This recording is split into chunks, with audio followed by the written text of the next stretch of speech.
Okay, we're here with the beef market update on RealAgriculture.com. We're here with Ann Dunford, Gateway Livestock Exchange. Good afternoon, Ann. Hi, Sean.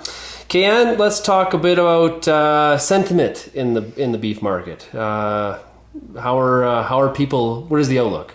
Well, usually you find somebody in the chain that's happy about something, and I'd say right now nobody's happy about anything. We've got the producers selling feeder cattle today, these grass cattle that are coming off market and have been for the last month. Not happy with prices. Prices last week were about a nickel lower than the same week a year ago, so selling feeder cattle at less dollars than a year ago.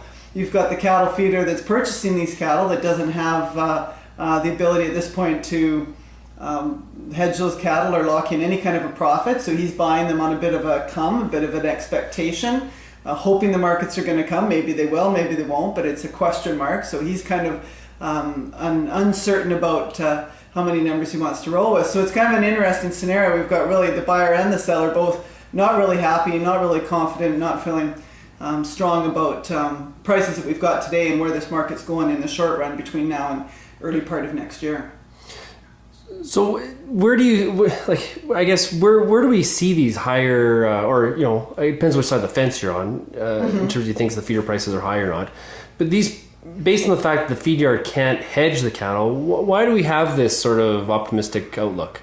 We're very well known for expecting markets to come. And remember, we've got some strong seasonalities in these cattle markets. And we do often, of course, make our lows in the summer, and we have again this year, it looks like. And markets do tend to grind higher into the winter time as supplies get smaller. So we do play those seasonality pushes. The market should get better as we go into the end of the year. Supplies are expected to get smaller. But of course, we've talked about that whole scenario for the past year now, and it really hasn't worked in the producer's favor. We've had the bigger economic situation kind of weighing on overall demand. We've had the H1N1 situation weighing on demand. And so we've had kind of the demand story outweighing the supply story.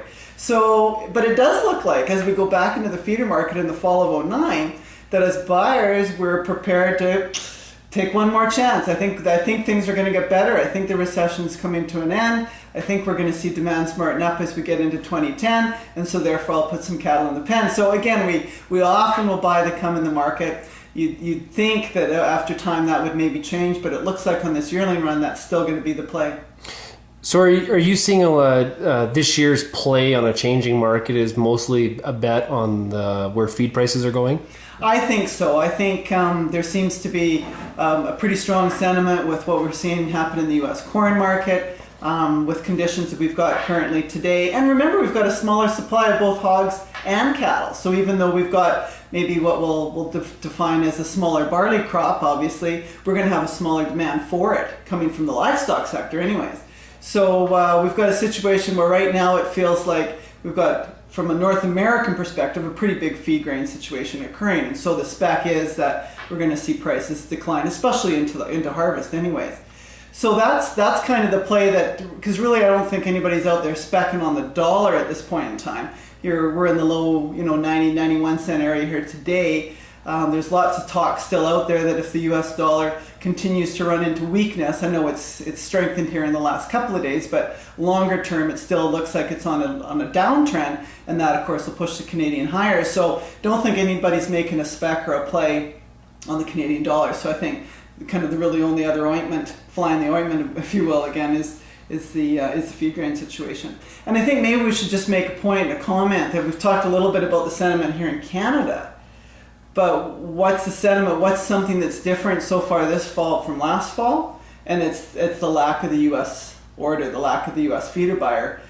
He was a big play, of course, in the Canadian feeder market in the fall of 2008. We haven't seen him this year. Okay, so is he mostly pulling out of feeder cattle out of domestically, or are a lot of them coming out of Mexico? Or Mexico imports of feeder cattle into the U.S. are up, so that's one thing. But the other side of the coin is, I think you've got the same situation going on in the U.S. They've had a very negative year from a margin perspective, the cattle feeder in the U.S. His losses were very large in the first half of the year, and we've got a situation now where you've got, again, what we'll define as more feedlot capacity, chasing what looks to be a shrinking supply of U.S. feeder cattle as well. So same kind of dynamics going on in the U.S. as far as who's pushing who. And then the biggest thing that I think is playing into right now is of course cool. So you've got last year at this time there was lots of unknowns. They took a chance. We'll buy some feeders, see what happens. Now that they've fed those cattle through and they realize how difficult and how much of a discount those cattle sold back from U.S. cattle was, now they're saying, well, just a second, if we're going to be in that marketplace, it'll be at significantly lower dollars. Is there much discussion from a U.S. cattle feeder perspective in regards to cool, or has that kind of played out, or how is it being looked upon?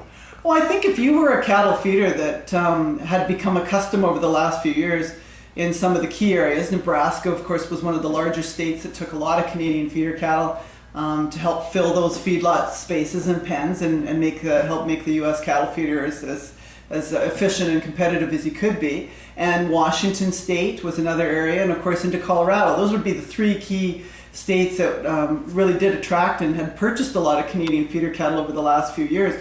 Feedlots in those areas are saying, yeah, there's no question, big difference, but they can't fight a rule or a situation that's kind of, this is the rule, this is how it is, your cattle are going to sell at this kind of a discount. So those guys are certainly talking the situation up. They've been forced to buy their cattle, pay more money, but at the same time, that's the position they're in. So depends who you're talking to. If it's somebody that's used to buying Canadian feeder cattle, they're missing them.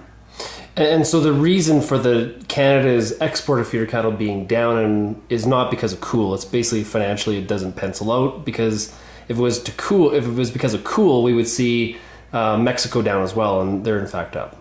Yeah, now a couple of different things. Remember that you've got what goes on in some of the plants in the deep south for Mexican feeder cattle having a bit of a different impact, or different rules as to, not rules, but who's willing to market the product and where they can get it into. And of course the other question is, Mexico doesn't have a lot of other alternatives. We can feed the cattle here in Canada, Mexico really can't. So I don't know, I don't think I would make that statement, Sean, to be honest with you. I would think the number one reason right now that we've got feeder cattle exports down is cool. Okay. And I would say that that's the reason why Mexico really has no choice.